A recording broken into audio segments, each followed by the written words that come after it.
Ang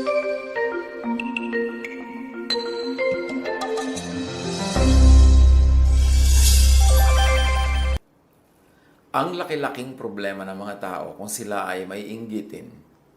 Napakalaking nawawala na kapayapaan, katahimikan, at mga pagkakaibigan at magandang samahan pag nagkakaroon ng inggitan. Parang kalawang na sumisira sa bakal, ang inggit ay sumisira sa pagkatao, sa behavior, at pati sa pakikipagkapwa-tao. Ang ating pag-aaral ngayon, pinamagatan nating inggit pa more. What are the roots and fruits of envy? Kasi ang envy, cyclical. Yung pinanggagalingan nito, mamumunga at yung bunga, magiging bagong tanim na naman ng bagong inggit, paikot-ikot, kaya cyclical ang root and fruit of envy. One feeds the other. Ang isang fruit at root ng envy ay covetousness, paghahangad sa hindi deserved. Desiring what one does not have, earn, or deserve. Acts 13:45. When the Jews saw the crowds, they were filled with jealousy. They began to contradict what Paul was saying and heaped abuse on him. Yan sa religion, dyan napakaraming mga seloso at mga inggitero at mga covetous at envious. Katulad niyang si Paul, nung maraming nakikinig sa kanya, nagkakaroon siya ng maraming mga followers, nainggit sa kanya yung mga Jews.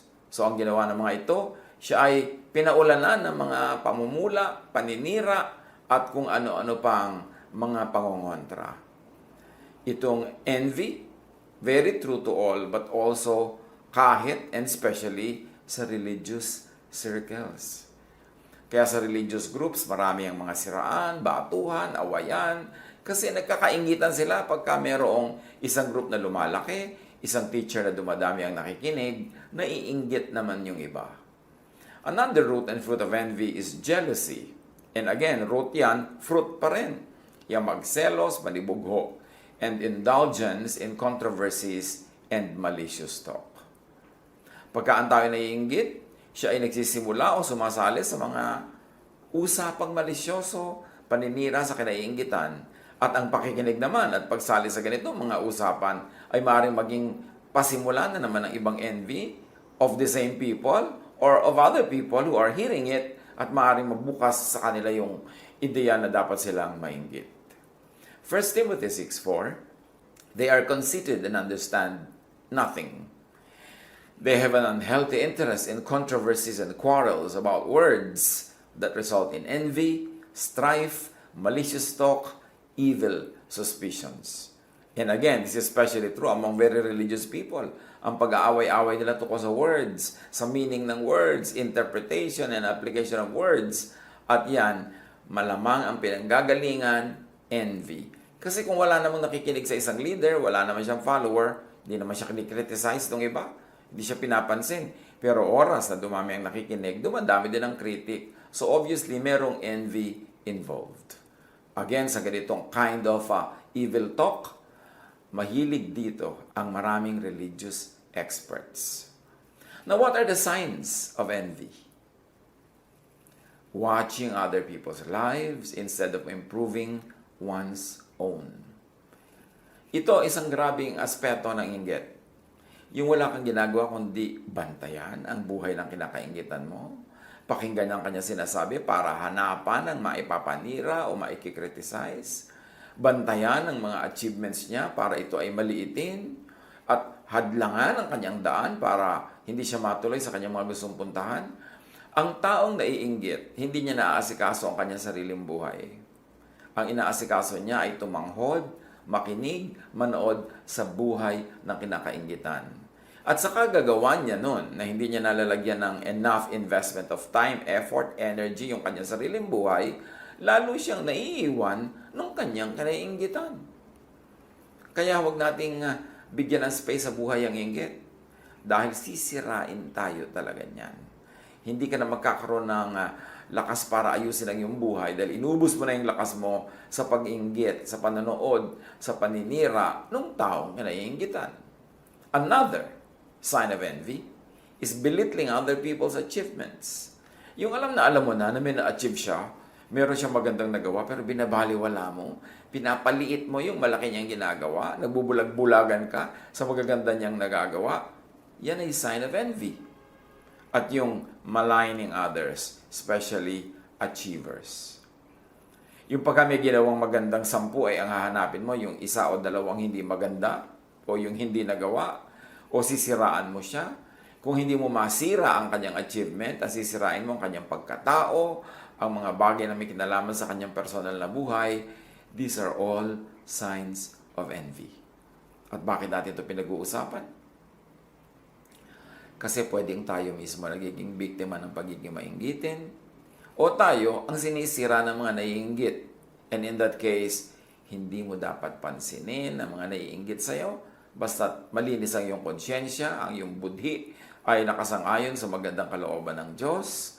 You can look into God's face in spite of what your critics tell you because alam mo na malinis ang iyong puso, tama ang iyong ginagawa. Although hindi ka perfect, pero generally maganda at mabuti ang iyong ginagawa. Huwag mong pansinin ang critics. Uubusin nila ang iyong lakas. Uubusin nila ang iyong energy at maging ang iyong vision for a fruitful life. So kung yung mga inggitero, lagi nilang binabantayan kung ano ang ginawa mo, huwag mo namang bantayan at hintayin marinig ang mga report kung ano ang sinasabi tungkol sa iyo ng mga naiinggit sa iyo. It will only make you feel bad. It will only negate you from your good race that you are running well. Kaya dapat huwag pansinin ang mga naiinggit. Makinig sa criticism nila dahil baka merong totoo doon, matuto ka, ma-improve mo pa lalo ang buhay mo. Pero otherwise, don't be affected by what envious people say about you. What are the fruits of envy? Needless hard work. Maraming mga tao, kaya lang nila gustong maging number 1. Halimbawa sa school, hindi dahil uhaw sila sa karunungan, hindi dahil gusto nila matuto. Gusto lang nila, sila yung panalo. O yung iba, naghahabol. Pagod na pagod kahahabol. Hindi naman talaga hinahabol ang karunungan. Ang hinahabol ay mas mataas na grade doon sa taong gusto nilang talunin. Ganyan din sa politics, ganyan din sa negosyo, sa hanap buhay, sa anumang timpalak ng buhay na mayroon nagko-contest. Yung naghahabol ka, pagod na pagod ka, talaga bang gusto mong habulin yan? O meron ka lang gustong lampasan na tao? At kung yun lang, sayang ang pagod, sayang ang buhay, sayang ang panahon na nagtatatakbo kang manalo sa isang karera na hindi mo naman talaga gusto yung finish line, gusto mo lang malampasan yung ibang tumatakbo. So, needless hard work. Ecclesiastes 4:4. And I saw that all toil and all achievement spring from one's envy of another. This too is meaningless at chasing after the wind. Yung meron ka lang inggit sa kapitbahay mo, kaya yung bahay niya 2 palapag, ikaw kailangan talagang 3.5 floors para mas mataas, kahit tumatagilid na, natutumba na yung bahay mo. Katulad halimbawa ng mga bansa-bansa dyan, yung bansang ito ang may pinakamataas na building sa buong mundo. Talaga bang kailangan nila yung building na yon? O gusto lang nilang mahigitan yung ibang bansa na merong matataas na buildings? Pero nakakatulong ba sa kanilang economy? Mabuti ba talaga sa kanila? Worth ba talaga ng investment? Yung ikaw ang merong pinakamahabang bahay sa inyong kalye, yung ikaw ang may pinakamaraming sapatos o damit, yung ikaw ang may pinakamaraming members kung yan ay club o group o church, yung ba talaga ang yung goal o meron ka lang ibang gustong madaig? Importante na suriin natin ang ating sarili. Kasi ang kapayapaan ng Diyos, ang katahimikan ng buhay, wala sa contests, wala sa inggit. At manalo ka man sa contest ngayon, bukas may contest na uli, you have to defend your crown, former ka na, hindi ka na incumbent. Tapos ka na, so sandaling-sandali ka lang naging number 1, tapos may dadaig din sa'yo. Pero how much did you have to pay for this? Siyempre, meron naman mga nagiging number 1 dahil talagang natural lang magaling talaga sila. Kahit anong gawin nila, magiging number 1. Then that's fine. O meron naman talagang gustong-gusto nila yung ginagawa nila, kaya nagsikap silang mabuti. Naging number 1 tuloy as a result. Pero yung gusto mo lang maging number 1 for the sake of being number 1, for the sake of overtaking everyone else, it's not worth it. Sayang. Sayang ang childhood na hindi naging child yung bata dahil sobrang pinagko-compete ng magulang. Sayang yung youth na hindi ka naging youthful dahil sobrang ka nag-mature agad para maging ikaw ang youngest lawyer or youngest doctor or youngest anybody in your profession. Ang tanong lang ito masaya ka ba? Sumaya ka ba? At patuloy ka bang pinapasaya ng iyong number 1 position na yan? Don't do anything out of envy. Huwag kang gagawa ng anumang bagay para lang meron ka mga kapwang madaig. Hayaan mo sila. Kasi yung iba na talagang mataas ang posisyon nila sa kanilang larangan na pinili sa buhay, kasi line nila yon, natural talent nila, o gustong-gusto nila talaga. Kung ikaw, gagawin mo lang yung sobrang pagod, yung sobrang hirap, dahil lang gusto mong may madaig na tao, pero yun namang achievement by itself is not really your joy, it's not a good way to live. It is a waste of time. It is a waste of energy. Ano pa ang bunga ng envy? Evil practices and disorder. Pagka may inggitan, may evil deeds, may evil practices, may kaguluhan. Kasi ang mga naiinggit, nawawalan niya ng katwiran. Makapanira lang kahit pati sila masira. Ang inggit ay parang acid. It destroys its container more than the one for whom it is being stored. James 3:16.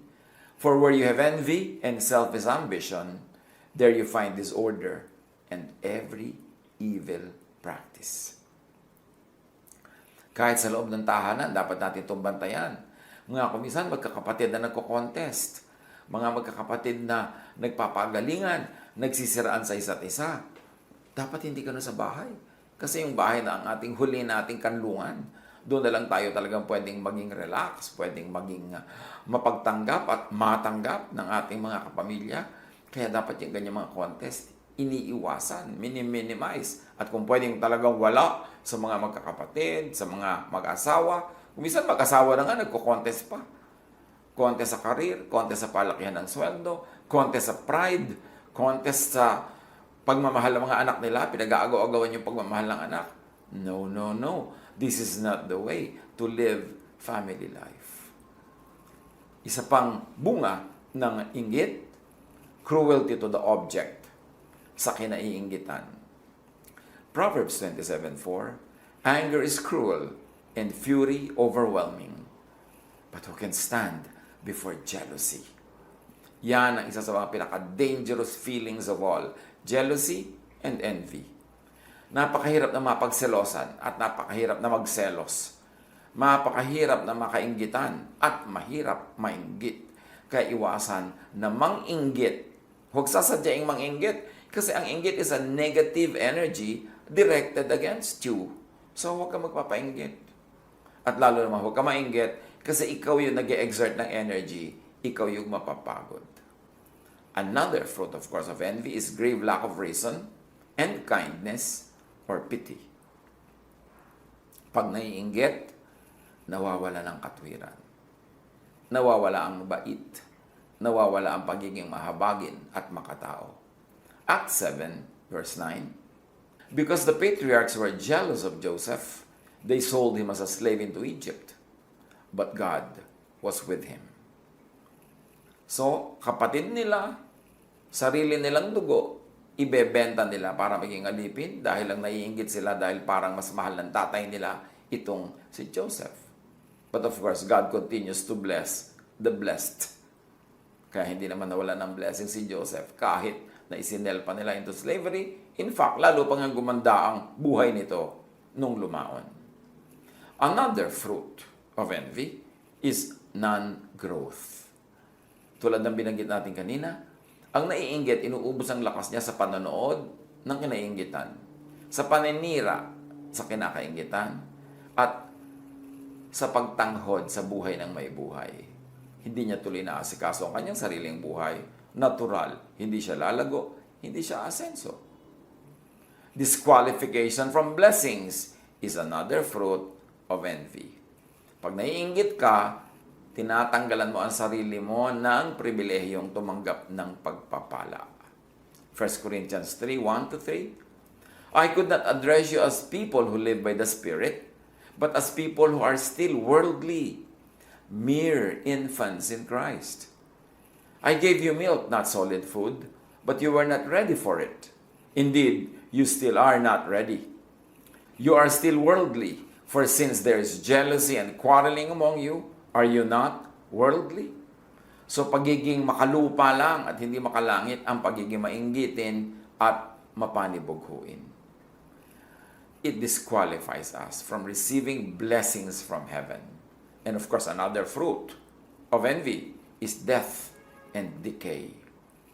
When you are envious, something in you dies. And when you're continuously being envious, you keep on dying in many parts of your personality, in many parts of your heart. Job 5:2, resentment kills a fool, and envy slays the simple. Yan talagang pag nagre-resent ka, naiinis ka, nagagalit ka dahil may umaasenso, dahil merong masaya, dahil merong progresibo, ikaw ang namamatay. Ikaw ang nawawalan. Malaking-malaki ang nawawala sa taong maiinggitin. At kahit yung mga maiinggitin, kuminsan ay nakakatsamba-tsambang magtagumpay, yumaman, maging number 1, pero hindi pa rin yun masaya. Kasi pag envious ka, hindi ka matatahimik kahit hawak mo ang trophy. Kasi iniisip mong baka may umagaw sa iyo mamaya, baka mapuntahin sa iba bukas, kaya kahit hawak mo yun, hindi ka nag-enjoy. Miserable ang buhay ng mga mainggitin. Proverbs 14:30, a heart of peace gives life to the body, but envy rots the bones. Pag naiinggit ka sa kapatid mo, sa pinsan mo, sa kapitbahay mo, sa kamag-anak, sa office mate, sa workmate, sa classmate, naiinggit ka kahit kanino, sabing ganon, daig mo pa ang may cancer sa buto. At cancer sa buto, napakasakit daw niyan. Pero sabi niya, envy rots the bones. And the bone, of course, is a metaphor for the structure of your body, for the structure of your personhood. Kaya pag yung structure mo rotten, edi ang buong body mo, ang buong personality mo ay guguho din. Ano ang magandang pangkontra sa inggit? Wala nang dadaig pa sa love. Love for God.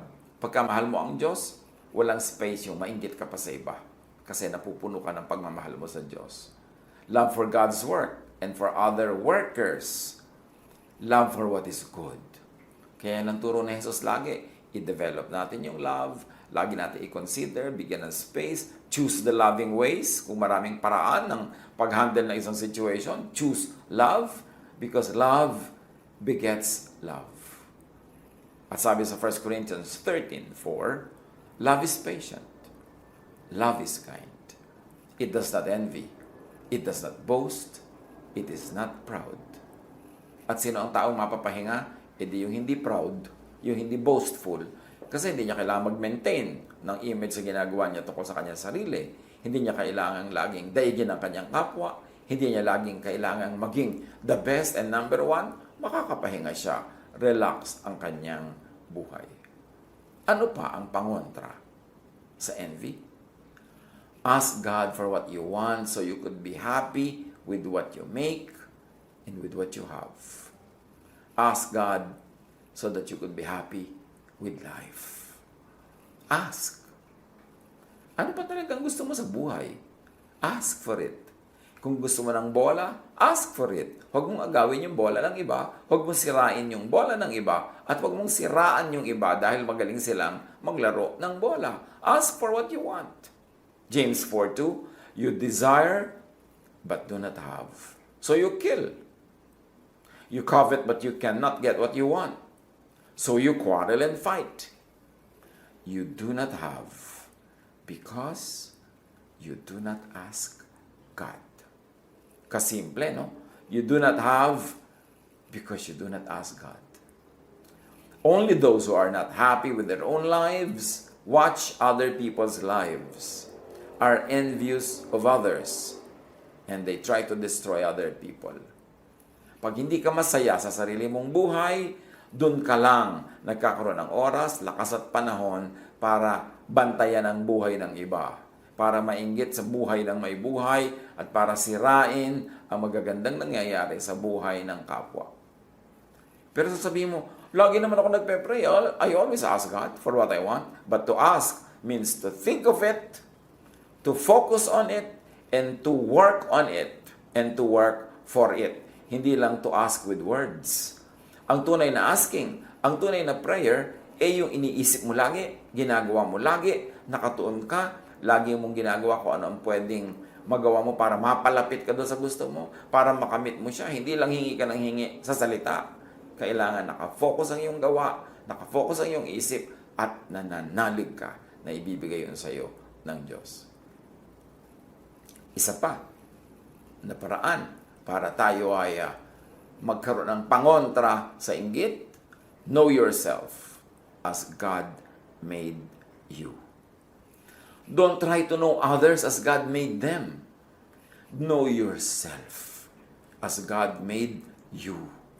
Like, love yourself as God made you and as God loves you. Work as you are gifted and enabled by God. Para ka mawalan ng space sa inggit sa iyong buhay, kilalanin mo ang sarili mo kung paano ka nilikha ng Diyos. Ibigin mo, mahalin at magustuhan ang iyong sarili, hindi yung ang iyong mahal at gusto ay yung iba, kaya mo sila kinakainggitan. And then, kung ano ang ibinigay sa iyo ng Diyos na kakayanan, kung sino ka talaga, yun ang iyong i-develop. Hindi yung dinedevelop mong pilit ang talent na binigay ng Diyos sa iba, ginagaya mo sila, pagod na pagod ka namang gaya, wala namang mangyari, kasi nanggagaya ka lang. Pero kung ikaw ay totoo sa sarili, yung totoong talent mo, totoong pagkatao mo, yung totoong pagkakalikha sa iyo ng Diyos, ang binibigyan mo ng pansin at dinedevelop, your best will come out. So, stop watching other people's lives. Stop imitating others. Stop trying to be what you are not. And begin by being yourself. At pag ikaw ay totoo sa sarili, matapat sa sarili, hindi nagpapa-influence sa iba para itakwil mo ang iyong sarili at magbalat kayo kung sino man ang gusto nilang makita sa iyo, yun ang ipapakita mo. Pero fake, be yourself. That's the only time when you can be the best version of your own self. Psalm 139, 13-14. For you, O God, created my inmost being. You knit me together in my mother's womb. I praise you because I am fearfully and wonderfully made. Your works are wonderful. I know that full well. So, ang sinasabi niya sa Maker, nilikha niyo ako, kayo ang bumuo sa aking pagkatao, kayo ang tumahi, nag-weave, kayo ang bumuo sa akin. Therefore, magaling ako, maganda ako, mahusay ako, kasi kayo ang gumawa. Not because of me, but because of you, O God, my Creator. Psalm 139:16. Your eyes saw my unformed body, O God. All the days ordained for me were written in your book before one of them came to be. So, hindi ito exact kapalaran na pati kung sinong mapapakasawa mo sa kapagtitira Diyos ang nag-decide. Hindi itong ibig sabihin nun. Pero ang sinasabi lang dito, kayo ang lumikha sa akin at alam nyo kung ano mangyayari sa buhay ko kasi nilikha nyo ako na ganito o ganyan. So kung nilikha nyo ako na magaling sa math, alam nyo na dapat po magiging mathematician ako. Nilikha nyo ako na artist, alam nyo na dapat magiging artist ako at doon ako magiging mabunga, doon ako magiging masaya pag naging totoo ako according to your design. And that's what it means. All the days ordained for me were written in your book. Pero kahit inordain ng Diyos na ikaw magiging artist, pag hindi mo din-develop yon o may mga pumigil sa iyo at nagpapigil ka naman, pwede mong ibahin ang mangyayaring detail lang yung buhay kasi meron ka ring free will, meron kang prayer power. At sabi nga ni Jesus of prayer, ask this mountain to move and it will. So, pwede mo ring ibahin ang nangyayari sa iyong buhay kung pagtutuunan mo ng pansin, iisipin mo, ipapanalangin mo, at pagtatrabahuhan mo. Pero bago ang lahat, kilalanin muna ang sarili. Kung saan kahilig, doon bumawal para hindi mo labanan ang force of gravity. Kung saan ka naka-incline, doon ka in-incline ng Diyos, doon ka mag-incline, doon ka magiging best version of yourself. And when you are fruitful, when you are productive, when you're happy with yourself, you will have no space for envy. You will have no space and time to watch how others are living their lives because you are busy bearing fruits, you are busy growing, you are busy being happy. Kung ikaw ang kinaiinggitan, huwag sadyaing manginggit. Meron naman kasi mga tao nang iinggit pa talaga. Yung alam na miserable yung married life ng kanyang pinsan, ng kanyang kapatid, display pa ng display kung gaano sila kasayang pamilya. Hindi naman masama na masaya ka, hindi naman masamang makita yan. Pero let's be sensitive to others na alam nating miserable sila para mo kinikiskisan ng asin yung kanilang buhay na buhay at dumudugong sugat. Pagka ipinapakita mo palalo kung gaano kakasaya sa buhay mo, kung gaano sila kamiserable. Huwag sadyaing manginggit. Kasi pwede kang sirain ang naiinggit sa'yo. Pwede kang siraan, pwede kang gawa ng masama. So why will you want that? Try to lay low. Pagka ikaw ay masyadong fruitful, productive, tapos naliligid ka ng mga taong hindi fruitful and productive, medyo manahinahimik ka. At pag may naiinggit sa'yo, huwag pumatol. Huwag makipag-contest. Don't prove yourself. You don't need to. Huwag mo nang tapakan pa yung nasa baba na nga. At sa mga inggit, huwag magsayang ng panahon at lakas sa kapapanood ng buhay ng kapwa. 1 Thessalonians 4:11, make it your ambition to lead a quiet life. You should mind your own business and work with your own hands. So dapat daw, tahimik ang buhay mo. Tahimik in the sense na hindi ka gumugulo sa buhay ng iba, hindi ka nagpapagulo sa kanila, so tahimik ang buhay mo. At atupagin mo sarili mong buhay, sarili mong profesyon, sarili mong trabaho o negosyo, sarili mong pag-aaral, sarili mong project. At gawin mo ang lahat ng yan using your own hands. Yung hands mo, gawin mo sa productive work. Gamitin mo yan sa pagiging productive, hindi sa pagiging destructive. Atupagin ang sariling buhay, projects, paglago, at pamumuga. At kahit sa church life, atupagin ang sariling ministry. Huwag yung ministry ng iba. Kung ikaw ay minister, ikaw ay leader, ikaw ay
religious or spiritual leader, huwag mong ubusin ang lakas mo sa paninira sa ibang leaders, sa pagkikriticize, sa pagpuprove na tama ka. Yung mga katuruan mo, buhay mo, bunga mo, yun ang magpuprove na tama ka. Hindi mo kailangang i-compare sa iba. Hindi mo kailangang siraan yung iba dahil lang sila ay productive, mabunga. Magbunga ka dyan ng sarili mo para tahimik ang iyong buhay at hayaan mo siya. At tupagin ang sariling love life. Yung iba naman kasi nakikialam pa sa love life ng may love life. Kasi malamang wala siyang love life. Kasi kung masaya ka sa love life mo, ba't ka maninira sa love life ng iba? So pasayahin mo ang sarili mo. Gawin mo ang sarili mong lovable. Find someone to love. At huwag kang manghimasok at manggulo sa mga nagmamahalan. At ganun din, atupagin ang sariling godliness and holiness. Kung godly ka, kung holy ang iyong buhay, Huwag kang mambato ng kapwa. Huwag kang tumapak sa mga ikinoconsider mong makasalanan. Huwag kang mag-criticize. Huwag kang mag-judge. Huwag kang rebuke ng rebuke ng rebuke. Tapos sasabihin mo, open rebuke is better than secret love. Which is, of course, obviously, 90% of the time, misunderstood, misinterpreted, and misapplied.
At tupagin ang sariling buhay, intindihin ang sariling achievement, maging masaya sa sarili, huwag magsayang ng buhay, ng sariling buhay watching other people's lives.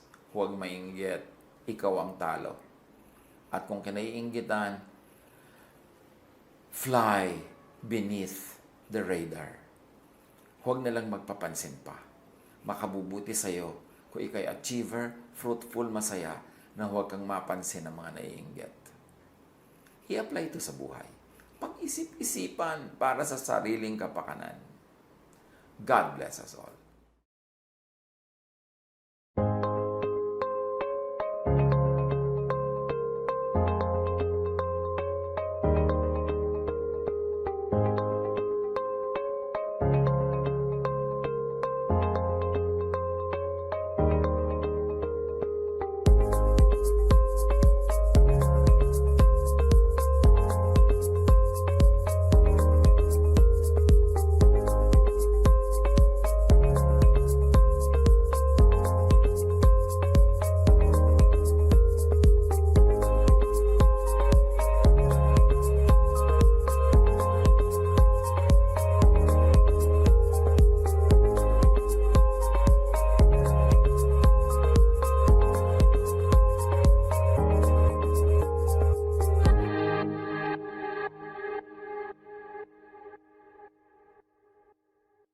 Love to you, mga pamangkin.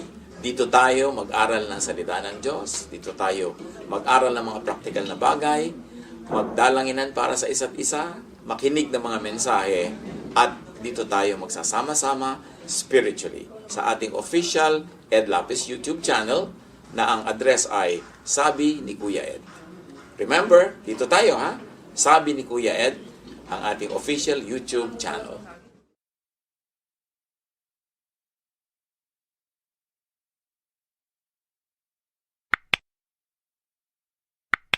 Do not forget to subscribe.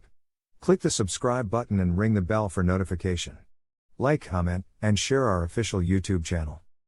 Visit Ed Lapis website for daily devotion, audio podcast, latest video message, send your prayer request, subscribe to mailing list and more. Visit edlapis.com.ph.